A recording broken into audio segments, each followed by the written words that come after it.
Police বাহিনীর সবচেয়ে ক্ষমতাধর আইজিপি ছিলেন ডক্টর বেনজির আহমেদ। দেশের একটি জাতীয় দৈনিকে দুর্নীতির সংবাদ প্রকাশের পর নতুন করে আলোচনায় আসেন সাবেক এই আইজিপি। দেশ জুড়ে আলোচনা সমালোচনার মধ্যেই পরিস্থিতি বুঝে দেশ ছেড়ে পালান বেনজির। বিমানবন্দরে তাকে সহযোগিতা করেন বেশ কয়েকজন পুলিশ সদস্য। বেনজির আহমেদ দেশ ছাড়ার আগে হযরত শাহজালাল আন্তর্জাতিক বিমানবন্দরে ঠিক কি ঘটেছিল সেই বিষয়ে দুটি সিসি ক্যামেরার ফুটেজ এসেছে জাগো নিউজের হাতে। ফুটেজ বিশ্লেষণ করে দেখা যায় পুলিশ সদস্যদের সহায়তায় অত্যন্ত স্বাচ্ছন্দ্যে তিনি দেশ ছাড়েন।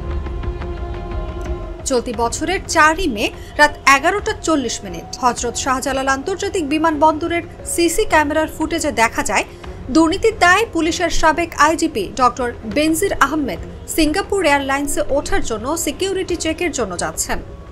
এ সময় তার সামনে ছিলেন ইউনিফর্ম পরা একজন পুলিশ সদস্য, ইউনিফর্ম ছাড়া একজন নারী পুলিশ সদস্য এবং বেনজিরের পেছনে ইউনিফর্ম পরা একজন পুলিশ সদস্য। বেনজির আহমেদের পরনে ছিল সোনালী রঙের একটি হাফ শার্ট, ধূসর রঙের একটি কালো প্যান্ট ও কালো জুতা। দেশ ছাড়ার সময় বেনজিরের পরিবারের কেউ সঙ্গে ছিলেন না। দেশ ছেড়ে পালানোর সময় কয়েকজন পুলিশ কর্মকর্তা বেনজির আহমেদকে সহযোগিতা করেছেন বলেও সিসি ক্যামেরার ফুটেজে দেখা যায়।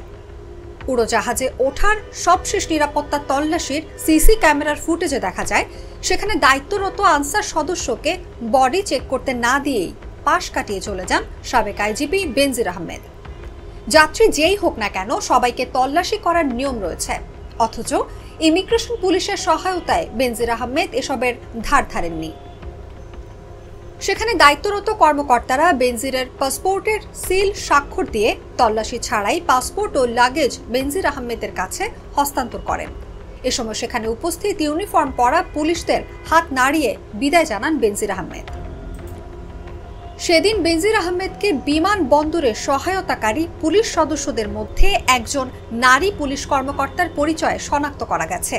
অনুসন্ধানে জানা যায় বেনজিরকে পালাতে সহায়তা করা ওই নারী পুলিশ কর্মকর্তার নাম শাহেদা সুলতানা। তিনি বর্তমানে র্যাবে অতিরিক্ত পুলিশ সুপার ও সিনিয়র সহকারী পরিচালক হিসেবে কর্মরত। সিসি ক্যামেরার ফুটেজে দেখা যায় বেনজিরের কাগজপত্র সহ পুলিশ কর্মকর্তা শাহেদা সুলতানা তার আগে আগে হেঁটে যাচ্ছেন। বিভিন্ন সূত্রে জানা যায় অতিরিক্ত পুলিশ সুপার শাহেদা অনেক দিন ধরেই বেনজিরের পরিবারের আস্থাভাজন। বেনজির যখন র্যাবের ডিজি ছিলেন তখন শাহেদা র্যাবে ছিলেন। আইজিপি হলে শাহেদা আইজিপির সেকশনে আইজিপির স্ত্রীর প্রোটোকল অফিসার হিসেবে যোগ দেন। পরে যখন বেনজির আইজিপি পদ থেকে অবসর নেন তখন তাকে আবার র্যাব সদর দপ্তরের অপারেশন উইংয়ে সিনিয়র সহকারী পরিচালক হিসেবে পোস্টিং দেয়া হয়। বেনজির যখন দেশ ছেড়ে চলে যান তখন তিনি র্যাবে কাজ করা সত্ত্বেও নিজের প্রভাব খাটিয়ে বেনজিরকে ইমিগ্রেশন পার হতে সাহায্য করেন।